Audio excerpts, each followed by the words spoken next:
오늘의 정치권 소식을 살펴보겠습니다. 김성환 시사평론가, 이경수 전 새누리당 부대변인 모셨습니다. 안녕하세요. 안녕하십니까. 안녕하세요. 국회 본회의가 열렸습니다. 정세균 국무총리가 2차 추가 경정 예산안 국회 제출에 따른 시정 연설을 했는데요. 주요 내용을 듣고 오겠습니다. 긴급재난지원금은 소득 상위 30%를 제외한 1,478만 가구를 대상으로 4인 이상 가구 기준 100만 원을 지급하도록 하였습니다. 지원 대상 간 형평성, 한정된 재원 등을 고려하여 일부 고소득층을 지급 대상에서 불가피하게 제외하였습니다. 국민 여러분의 양해와 협조를 부탁드립니다. 네, 코로나19 사태로 위축된 경기를 살리기 위해서 긴급 재난지원금을 지급하는 문제는 총선 이전에도 어디까지 주느냐 그리고 얼마를 주느냐를 가지고 주요 이슈였는데 이 총선 이후에도 이 이슈에 대한 것들이 뜨겁게 달궈지고 있습니다. 일단 정세균 총리는 기존의 정부안을 그대로 주장을 하고 있는데 여기에 대해서 여야의 또 생각은 좀 다릅니다. 여기 이 이슈가 계속 이어지고 있는 이 상황을 어떻게 평가하십니까? 저는 이슈가 서로 간에 이제 이견은 좀 있을 수 있다고 하는데요. 그래도 시간을 너무 오래 끌면 안 된다. 최대한 빠른 시간 안에 이 이슈에 대해서 좀 정리할 필요가 있다고 생각하고요. 일각에서는 얘기합니다. 대통령이 그냥 결단하면 될 걸 왜 이렇게 복잡하게 하느냐 이렇게 네. 얘기를 하고 있는데요. 그러니까 일단 대통령이 얘기하면 바로 또 정치적 이슈가 되는 거죠. 그거 가지고 여야가 평가를 하고 또 논란이거나 공방일 가능성이 있습니다. 네. 그러니까 총선 이후에 현재 모습이나 정치 상황으로 볼 때는 국회 차원에서 논의를 정리하는 게 제일 바람직하다 이렇게 보이고요. 특히 이제 대통령이 아무리 결단을 한다 하더라도 국회 차원의 추경이 있어야 되지 않겠습니까? 예. 항목 조정도 해야 되는 거고요. 그건 세출 조정을 통해서 하는 거고 별도로 이제 국채를 발행하는 문제도 역시 국회가 결정을 해줘야 되는 겁니다. 그러니까 대통령이 아무리 결단한다 하더라도 국회 차원의 합의가 없으면 불가능한 일이기 때문에 결국은 정부가 발표한 것을 가지고 국회에 안을 제시하는 이런 형태를 취할 수밖에 없는 상황이다라고 보이고요. 결국 국회에서 20대 국회 마지막으로 이 긴급재난지원금 문제를 여야가 합의를 좀 원만하게 할 수 있도록 하는 그런 모양을 좀 만들었으면 좋겠습니다. 예. 이경수 부대변인께서는 어떻게 보셨습니까? 처음에 이제 이 재난지원금이 이제 거론이 됐을 때는 두 가지가 이제 문제가 됐었어요. 하나는 재난지원금이 이게 어떤 성격이냐, 다시 말씀드려서 복지 차원에서 이루어지는 거냐, 아니면 글자 그대로 재난기금이냐. 하는데 대통령께서도 분명히 말씀하셨거든요. 이거 복지 차원이 아니고 재난기금이다라고 말씀하셨기 때문에 처음에 이제 그 당시에 미래통합도 이렇게 주장했죠. 만약에 이 재난지원금을 주게 되면은 이걸 국민에게 줄 때에는 상당히 문제가 있으니 처음서부터 가장 이 코로나 사태에서 제일 어려움을 겪는 자영업자, 소상공인에게만 집중 지원을 합시다. 그러니까 핀셋 지원을 하자는 얘기죠. 예. 근데 이제 그게 대통령께서 그렇게 하는 것도 중요하지만 지금은 이제 미국 전부 다 선진국도 다 양적 완화를 통해 가지고 이런 문제가 나왔으니까 우리도 하위 70%에는 다 이렇게 가구당 차등해서 지급하는 게 맞다라고 해서 이제 이렇게 발표가 됐어요. 그러다가 이제 선거 기간 중에 황교안 대표가 그러지 말고 전 국민에게 50만 원씩 지급합시다 이렇게 얘기 나왔습니다. 네. 이 내용이 무슨 얘기냐면은 이 재난지원금은 이거는 타이밍이 굉장히 중요한 거거든요. 이게 늦으면 효과가 안 생겨요. 그런데 하위 70%를 어떻게 규정할 것이냐에 따라 가지고 정부에서도 참 머리가 아프거든요. 행정력이 엄청나게 낭비가 될 겁니다. 그러면은 어떻게 할 거냐? 그럼 재산 가진 사람을 기준으로 할 거냐? 그래서 하다못해 의료보험 기준을 한다. 그다음에 소득을 7천만 원 기준으로 한다.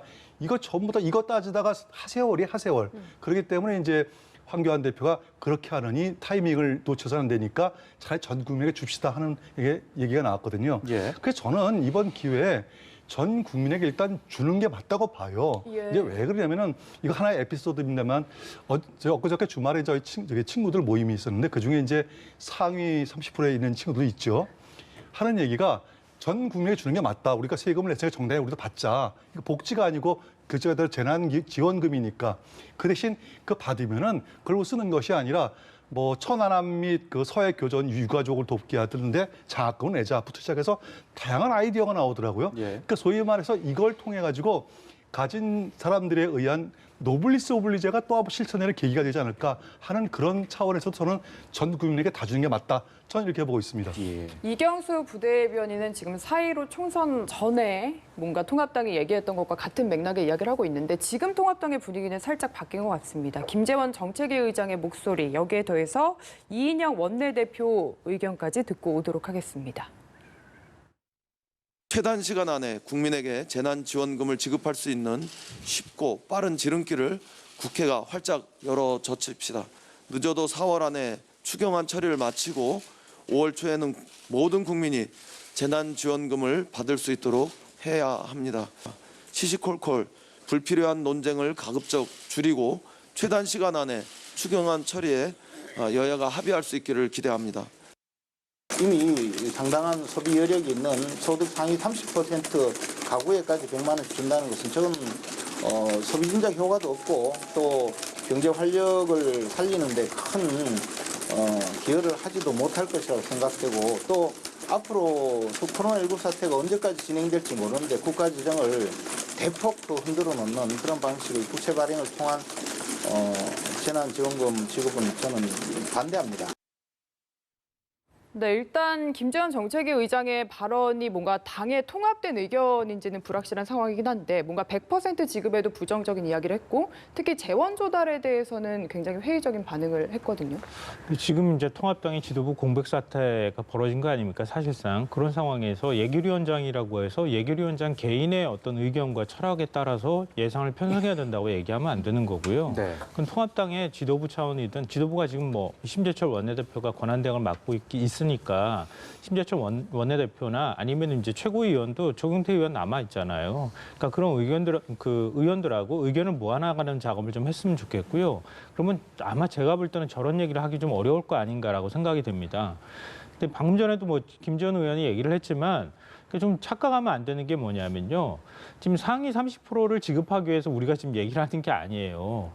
그러니까 진짜 힘든 분들을 위해서 얘기하는 거예요. 힘든 분들을 어떻게 골라낼 건가 이 부분이 어렵기 때문에 상위 30%까지 지원을 하는 게 현재로서는 제일 신속하게 지원하는 방법이라고 현실을 얘기하는 겁니다. 네. 그리고 지금 그 철학에 관한 부분 뭐 이런 것들을 논하기에는 지금 상황이 너무 긴급하잖아요. 예. 지금 국민들은 살기 힘들다고 아우성인데 지금 힘든 국민들한테 뭐 그 국민들한테 이념이 뭐가 중요하고 무슨 가치가 뭐가 중요하겠습니까? 이런 분들한테 당장 생계를 잊게 하는 게 제일 중요한 거지. 국가가 지금 해야 되는 역할이기도 하고요. 그리고 지금 21대 국회를 국민들이 이제 투표를 해서 뽑은 거잖아요. 예. 그러니까 정치에 대한 새로운 기대들을 하고 있단 말이에요. 근데 이런 기대가 첫 시험대에 놓여 있는 것인데 이번 거 가지고 다시 또 갈등을 하게 되면 얼마나 실망감이 크겠습니까? 그러니까 저는 최대한 빨리 서로 간에 합의 볼 수 있는 부분들 합의를 봐가는 작업을 좀 했으면 좋겠고요. 서로 간에 제가 볼 때는 이견이 또 크지도 않아요. 지금 김재원 예결위원장은 저렇게 얘기를 하고 있지만 이전에 총선을 거치는 과정에서 다 큰 틀 안에는 합의를 본 거나 다름이 없거든요. 네. 그러니까 한 사람이 고집 피울 만한 그런 상황이 아니다. 그리고 국채 발행하는 것도 전체 한 3조 원 정도 규모다. 늘어난다 하더라도 한 5, 6조 원 규모이기 때문에 우리나라 경제 규모를 생각할 때는 지금 상황을 고려할 땐 충분히 감당할 수 있는 수준이라고 생각합니다.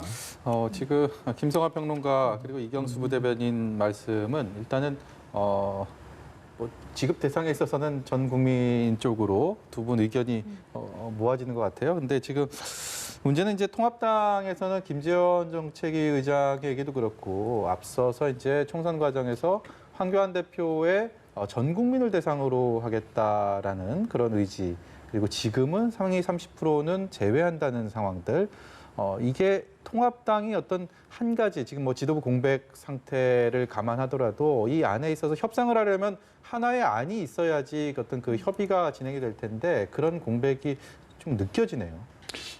사실 그렇습니다. 지금 뭐 지도부가 완전히 이제 거의 다 낙선하다시피 하다 보니까 어떤 리더십에 흔히 말하는 멘붕이 생겨버렸거든요. 예. 이제 그렇다 하더라도 그렇다 하더라도 전임 지도부가 이게 국가도 정부도 마찬가지거든요. 연속성이라는 게 굉장히 중요하지 않습니까? 물론 지금은 물러난 지도부지만 전임 지도부가 불과 며칠 전에 선거자 불과 며칠 전에 그 대국민에 약속했던 걸 갖다가 이제 와가지고 다시 그걸 뒤바뀌는 거는 제가 볼 때는 공당으로서는 있을 수 없다고 생각해요. 예. 다만 이제 문제가 이제 뭐냐면은 김재원 의원이 얘기하는 것에 저도 일리는 분명히 있다고 봅니다. 예를 들어가지고 전 국민에게 다 지급하려다 보니까 국채를 대폭 발행해야 되는데 근데 우리 김성화 평론가께서도 방금 언급을 주셨습니다만 이게 가장 핵심은 뭐냐면은 세출 조정이 우선이에요. 예. 기존에 이제 510조 원이라는 올해 예산이 있지 않습니까? 예산안이요? 예. 근데 이 올해 예산이 중요한 문제가 코로나 때문에 상반기에 집행이 돼야 될 부분이 집행이 안 된 부분도 있고 어떻게 하다 보면 시간이 되다 보니까 그것들이 이제 집행을 굳이 안 해도 되는 부분들이 있어요. 불용액으로 넘어간다는 거죠. 그러니까 불용액으로 넘어가는 것을 최대한 세출 조정을 해가지고 그걸 확보해 놓고 그 다음에 모자라는 부분을 갖다가 국채 발행을 한다는 그런 의미니까 제가 볼 때 저도 이제 규모는 아마 3조에서 5조를 넘어가지는 않을 거다. 저도 그렇게 보고 있거든요. 예. 그렇다면은 510조 원을 예산을 가진 정부에서 3조에서 5조 원을 국채를 발행한다는 것이 그게 커다란 문제가 과연 되겠느냐. 예. 예를 들어 가지고 500조를 국채 발행한다면 이건 문제죠. 근데 한 100분의 1 정도를 갖다가 국채 발행하는 걸 갖다가 그게 무서워서 이걸 못 한다. 지금 국민은 가장 중요한 게 빨리 받아서 빨리 어떤 무엇을 하고 하자는 그런 욕구들이 팽배해 있거든요. 그것들을 꼭 생각해 주시길 바라겠습니다. 네. 근데 만약에 국회에서 합의가 된다고 하더라도 이걸 정부에서 받을지도 지금 의문인 상황이긴 하거든요. 앞서서 정세균 총리 같은 경우에도 70% 안을 토대로 이야기를 했고요. 이 부분은 어떻게 보십니까? 아무래도 기재부는 그 안을 얘기를 할 거예요. 얘기를 하는데 기재부가 그렇게 얘기한다 하더라도 이건 정치의 영역에서 판단할 부분인 거죠. 그러니까 기재부에서 이렇게 하십시오라고 하면 이렇게 하는 게 아니거든요. 예. 그러니까 여야 합의로 이 정도 규모에서 이렇게 합시다라고 해서 큰 틀을 제시하면 또 기재부가 세부안을 만들면 되는 겁니다. 네. 또 앞서도 말씀드렸던 것처럼 예를 들어서요. 상위 70%만 골라낸다고 하면 그 하위 70%가 되겠죠. 하위 70%를 골라낸다고 하면요. 골라내는 작업에 엄청나게 많은 시간과 비용이 듭니다. 예. 우리가 행정비용이라는 걸 너무 이렇게 쉽게 보는데요. 그러니까 우리 아동수당 얘기할 때 많이 하잖아요. 상위 10% 걸러내기 위해서 1,200조 원 지원금이 들어가는데 행정비용이 1,600억 원이라고 얘기했잖아요. 그러니까 공무원들이 전부 매달려가지고 그 작업을 해야 되는 거예요. 지금 다른 일들도 바쁜데 공무원들이 언제 그 작업 매달려서 그거 하겠습니까? 그것도 다 비용입니다. 그러니까 그렇게 많은 비용이 발생하는 거예요. 근데 아동수당 주는데도 1,200억 원 정도의 1,600억 원 정도의 그 비용이 발생한다고 하는데 지금 소득 하위 70%를 골라내는 작업에는 아마 그거보다 훨씬 더 천문학적인 돈이 드는 거예요. 그러니까 돈이 실제로 나가지 않더라도 그건 비용으로 우리가 생각할 수밖에 없는 것이거든요. 예. 그러니까 지금 이재명 경기도지사가 15일 만에 지급했다 이렇게 지금 얘기하고 있잖아요. 예. 10만 원씩 다 지급하는 문제를. 그러니까 그러면 전 국민한테 지급하는 건 아마 그거보다 더 걸릴 수도 있다는 거예요. 근데 경기도는 전 도민한테 다 지급하는데 그만큼 시간이 걸렸는데 하위 70% 골라낸다고 하면 제가 볼 땐 그 2배 이상의 시간이 더 걸릴 거예요. 그러니까 그런 부분 때문에라도 일단 국민들한테 빨리 시급하게 지급하는 것이고요. 그건 상위 30%를 위해서가 아니라 하위 70%를 위해서 지급하는 것이고 상위 30%는 세금도 다 내는 사람들이잖아요. 그러니까 많은 세금도 내는 사람들이에요. 물론 그 세금을 내는 것에 대한 당연히 받을 자격도 있다고 저는 개인적으로 생각하거든요. 근데 그분들이 세금으로 얼마든지 나는 가져가도 상관없습니다. 난 여유가 있으니까 라고 하는 사회적 합의는 오히려 더 쉽게 이루어질 수 있다. 그리고 앞서 말씀하셨던 것처럼 세금으로 환수하는 게 기술적으로 쉽지 않다고 얘기를 하면 네. 그러면 정말 우리 사회에 노블리스 오블리주 보여줄 수 있는 좋은 기회가 될 수도 있잖아요. 그러니까 그렇게 우리가 코로나19 사태로 국민을 믿고 지금까지 방역해왔던 것처럼 이번에도 믿어도 된다. 믿고 난 다음에 그 다음에 경제 활성화되면 얼마든지 다른 방식으로도 환수할 수 있다고 저는 생각합니다. 네. 총선 패배 상처가 워낙 깊어서일까요? 미래통합당이 그 수습책을 마련하는데도 큰 난항을 겪고 있습니다. 일단은 패배 치료를 하기 위해서 어떤 치료제를 써야 할지를 놓고 지금 갑론을박이 이어지고 있는데 먼저 조경태 최고위원의 얘기를 듣고 오겠습니다. 어떤 분이 하시든 간에 그 직무 대행이 됐든 비상대책이 됐든 짧으면 짧을수록 좋다고 생각을 하고요. 어쨌든 정상적인 당의 상태로 바로 잡으려면은 전당대회를 빨리 치르는 것이, 그래서 당원들의 뜻을 묻는 것이 좋을 것 같습니다. 많은 당원들께서도 빨리 당이 수습이 돼서 정상적인 당으로 거듭나기를 많이들 바라고 계시거든요. 무엇보다도 당선자 대회를 빨리 열어서 당선자 총회에서도 이런 논의들이 좀 폭넓게 이루어져야 좋겠다는 생각이 듭니다. 네, 시청자 여러분들도 많이 아시고 계시겠지만 이 전당대회라는 게 당 대표와 최고위원 그리고 당의 명실상부한 지도부를 선출하는 그런 절차인데 지금 조경태 의원의 그 주장은 전당대회를 좀 빨리 하자. 6월이나 7월. 지금 뭐 비상대책위원회를 통한 임시적인 절차가 아닌 전당대회를 빨리 개최해서 지도부를 선출하자라는 주장입니다. 이게 어떤 의미가 있다고 보시는지 여쭤보고 싶습니다. 일단 이제 이번에 당선된 분들의 입장에서 볼 때는 조기 전당대회를 통해 가지고 빠른 시간 내에 지도부를 구성을 하고 이 지도부에 의해서 새로운 이제 비전을 제시하는 것이 이제 오히려 훨씬 낫다고 이제 보는 측면이죠. 근데 저는 개인적으로 그렇게 생각하지 않습니다. 네. 지금 이번 상황은 굉장히 대단히 정말 100년 만에 있을까 말까 하는 이런 대사태가 벌어진 것이거든요. 180석을 아마 역대 3당 합당은 그건 인위적으로 200석을 만든 것이고 투표에 의해서 한 일개 정당이 180석 가져간 사례가 없어요, 지금까지. 예. 처음 있는 사례입니다. 그러면은 왜 이와 같은 사태가 벌어졌는지를 진심으로 반성하고 성찰하고 그다음에 원인도 분석하는 그런 시간이 필요해요. 근데 그 시간을 지금 당장에 새로운 지도부가 구성된다고 하면은 기존에 있는 인물들 가운데서 나올 거 아니겠습니까? 그러면 결국은 그분들 사이에서 나왔던 이견이 과거에 나왔던 이견하고 크게 변화가 있을까요? 전 변화는 없을 거라고 보여져요. 그러니까 전 차라리 이번 기회에 다소 시간이 걸리더라도 비대위를 구성을 해서 그 비대위에서 충분하게 백가쟁명 얘기를 하고 정말 치열하게 투쟁도 하고 노선 투쟁도 하고 싸움도 하고 하는 한이 있더라도 어떤 정말 새로운 형태의 보수의 모습, 정말 국민들에게 보수의 참된 길을 가르칠 수 있는 그런 것들을 먼저 펼쳐놓고 보여주고 그다음에 거기에 맞는 새로운 지도부가 구성되는 게 맞다. 그런 차원에서 조경태 의원이 말씀하신 것도 물론 일리는 있지만 제 개인 생각은 오히려 처절하게 반성하는 그 시간을 갖기 위해서는 비대위를 조금 더 시간을 갖고 준비하는 게 맞다. 저는 이렇게 보고 있습니다. 그러니까 조기 전당대회와 비대위 체제 중에 비대위 쪽에 무게를 실어주신 것 같아요. 어떻게 보십니까?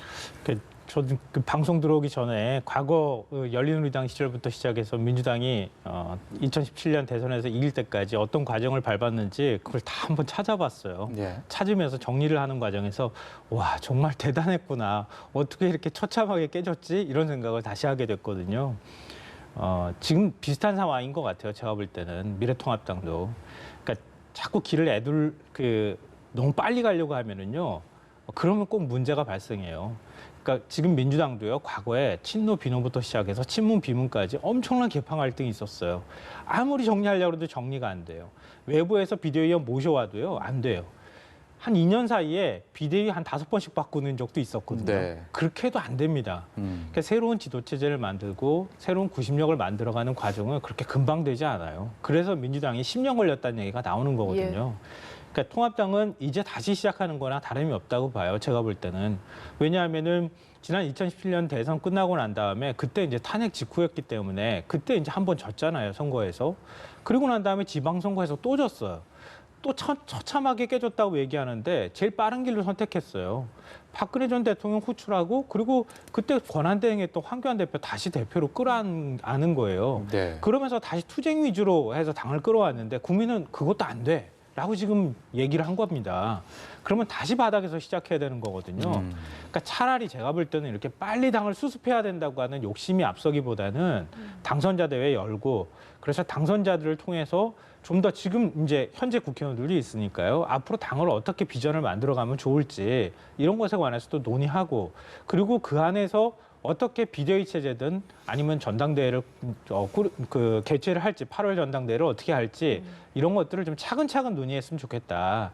일단 당장 국회 안에서 그 여야 간에 합의해야 될 부분들은 심재철 권한대행을 통해 가지고 합의해 나가는 작업들을 하고 그 사이에 전당대회를 통해서 미래 권력을 통해 가지고 미래 권력이지 않습니까? 지금 예. 새로 당선인들이 그 당선인들 통해서 새롭게 얘기를 하고 당 보수가 그동안에 지향해왔던 것들이 지금 너무 낡은 보수라고 얘기를 하고 있잖아요, 국민들이.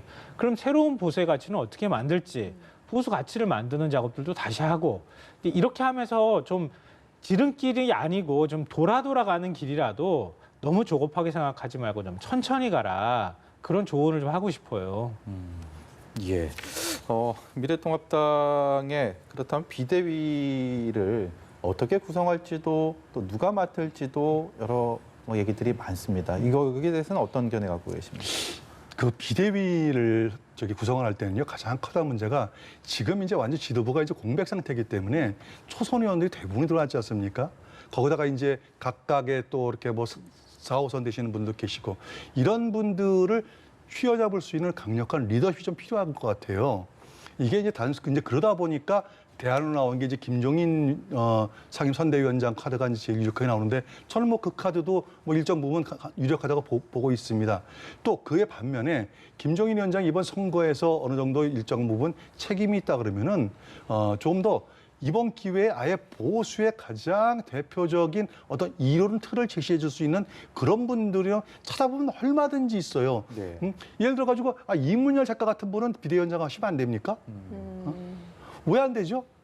그런 분들이라도 모셔가지고 정말 참된 보수가 무엇인지 뭐 한신대 윤평준 교수도 계시고 아주 학자도 좋으니까 강력하게 보수의 길이 이거라고 이렇게 좀 제시해 줄 수 있는 그런 분들을 모시는 것도 하나의 방법이라고 보여집니다. 일단 김종인 전 상임선대위원장은 비대위를 맡는 부분에 대해서는 약간의 난색, 그렇게 흔쾌한 모습은 보이지 않고 있습니다. 현재까지는. 여기에 대해서는 어떤 결단을 할 거라고 보십니까? 이제 김종인 비대위원장이 김재용 선대위원장님은 생각이 이거죠. 그냥 단순하게 다음번 차기 전당대회를 위해서 임시 관리하는 그런 비대위원장은 안 맞겠다는 뜻이에요. 예. 정말 당을 처음서부터 밑바닥부터 활공 탈퇴시키고 혹시라도 내년 4월에 있을지도 모르는 그 보궐선거까지도 모두 다 공천권을 행사할 수 있고 그다음에 불과 2년도 안 남은 대선에서 어떤 후보를 모시는 데도 일정 부분 본인이 어떤 역할을 하고 싶다. 이런 역할이 주어지지 않는 단순하게 얼굴 마담식 그다음에 디딤돌 예. 아니면 뭐 건널목 이런 식의 비대위원 역할은 안 하겠다는 그런 뜻이기 때문에 그런 것들을 충분히 주어질 수 있는 어떤 공간이 마련된다면은 하실 수 있겠죠. 그 김종인 전 위원장 같은 경우에는 비대위를 맡아본 경험도 있고 그런 것에 대해서는 굉장히 높은 평가를 하는 반면에 선거에 일정 정도 책임이 있다라는 의견도 있지 않습니까? 이 김종인 카드에 대해서는 어떻게 평가하시나요? 그 선거 책임이 일단 있기 때문에 그게 비대위원장을 맡는다 하더라도 그 책임론에서 자유롭지는 못할 거라고 봅니다. 물론 선거 기간 동안에 굉장히 짧게 총괄선대위원장을 했기 때문에 예. 일정하게 한계는 있을 수밖에 없다고는 생각이 되는데요. 근데 저는 이제 지금 문제가 되는 건 뭐냐면은 말씀하셨던 것처럼 나한테 정권을 달라. 나보고 잠깐 과도기로 맡게 하는 건 나는 그건 용납할 수 없다. 네. 나는 정권을 가지고 상당 기간 동안에 지금 뭐 내년 재복을 말씀하셨지만 한 1년 정도는 맡아야 내가 맡을 수 있다. 뭐 이렇게 지금 얘기하는데요. 물론 비대위원장이니까 당의 과도기 내에서 리더십을 만들어가는 과정까지는 내가 그래도 완결을 짓고 가야겠다라고 하는 욕심은 가질 수 있겠지만 네. 역으로 부작용도 생길 수 있어요. 일종의 김종인 비대위원장이 또 하나의 권력이 될 가능성이 있다는 거예요. 저는 미래통합당 내부에서 그런 거 우려하시는 분들이 꽤 많이 있을 거라고 보거든요. 예. 그래서 제가 앞서 말씀드렸던 것처럼 열린우리당 시절부터 열린우리당 때 그러니까 물론 지금하고는 비유하기는 좀 그렇지만 4차례 비대위가 있었고요. 그리고 당대표를 9차례 바꿨고요. 그다음에 2007년 대선에서 실패하고 2012년 대선에서 또 패배하고 난 다음에 비대위를 5차례 만들었고요. 그렇게 했는데도 불구하고 결국은 사실 마지막에 최종적으로 비대위원장을 맡았던 사람은 문희상 국회의장이었어요. 예. 예. 그러니까 당내의 사정들을 굉장히 잘 알고 그걸 보듬을 줄 아는 사람 정도의 인물이 비대위원장을 맡고 난 다음에 그다음에 2015년 2월에 문재인 지금 현 대통령을 당대표로 선출하면서 지지도도 올라가고 서서히 당이 정리되는 작업들로 가요.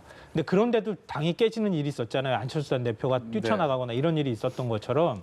그러니까 어찌 보면 외부에서 누군가가 들어와서 우리 당을 이렇게 뭔가 카리스마 있게 쫙 정리해 줄 것 같은 거는 좀 제가 볼 땐 환상에 가깝다. 네. 그러니까 당을 잠깐 정리하는 정도는 모르겠는데 길게 가지고 가는 것은 바람직하지 않을 수 있다고 보고요.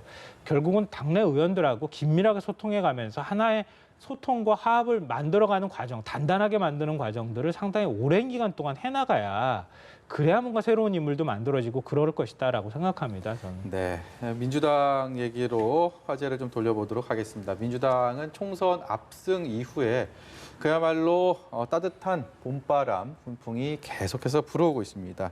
한 여론조사 기관에서 대통령 국정수행평가 결과를 내놨는데 이게 1년 반 만에 긍정평가가 가장 높은 수치라고 합니다. 예. 58.3%면 거의 60%에 육박하는 수치고 민주당과 통합당의 지지율 격차도 지금 이게 통합당 창당한 이후에 또 가장 많이 벌어진 상황입니다.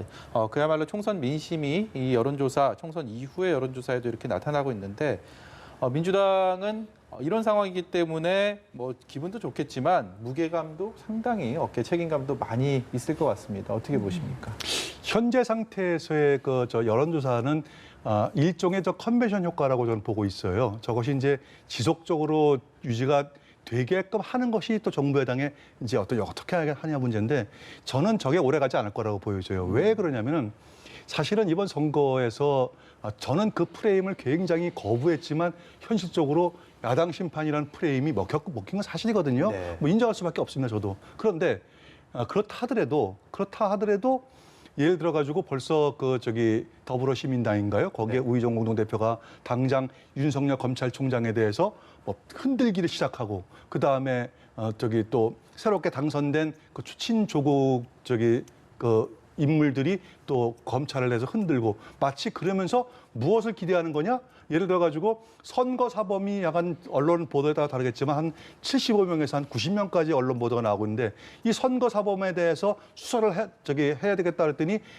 식물총장이 무슨 수사를 하냐고 이런 식으로 나온단 말이죠. 이거 엄청나게 국민들한테 법치를 갖다 근본적으로 흔드는 발언들이 터져나오고 있어요. 이렇게 되면은 2004년에 열린우리당이 152석이라는 압승을 거두고서도 예, 무너졌던 17대 총선 때. 그때 그 백가쟁명 시계 그리고 인원이 많으면 무엇이든지 할 수 있다는 식으로 4대 그러니까 국가보안법 비롯해 가지고 4대 법을 처리하려고 하는 이런 모습들이 열린우리당의 패망으로 가져갔거든요. 저는 이런 것들이 또다시 재현될 가능성이 좀 높아 보이기 때문에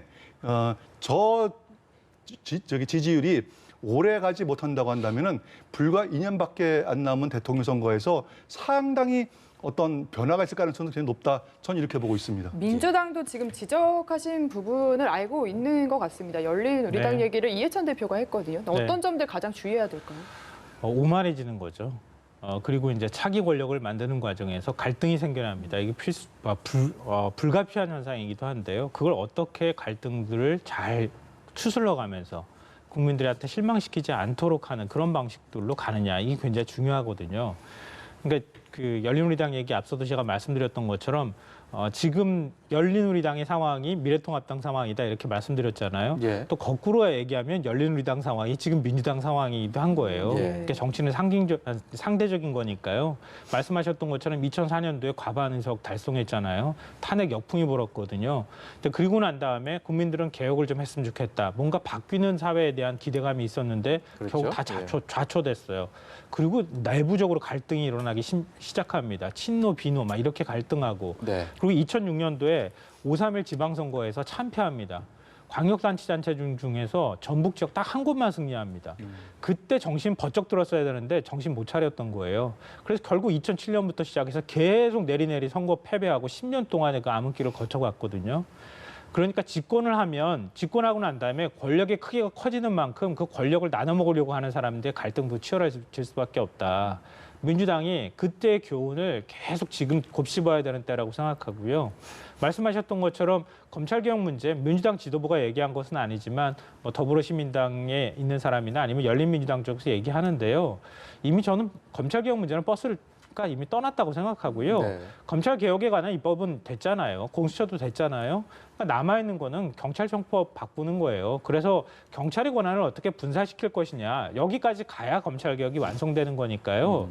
지금은 뭐 지금도 그렇고 앞으로 21대도 그렇고 21대 초반에서도 좀 제도적 개혁에 좀 집중했으면 좋겠다. 예. 의회 180석이 뭐가 중요합니까? 의회 180석이 중요한 의미는 바로 제도적 개혁을 할 수 있다고 하는 점에 있어서 굉장히 의미 있는 의석이라는 거예요. 네. 그 제도적 개혁에 집중해라. 그리고 민주당이 그 개혁을 통해서 실력을 보여줘라.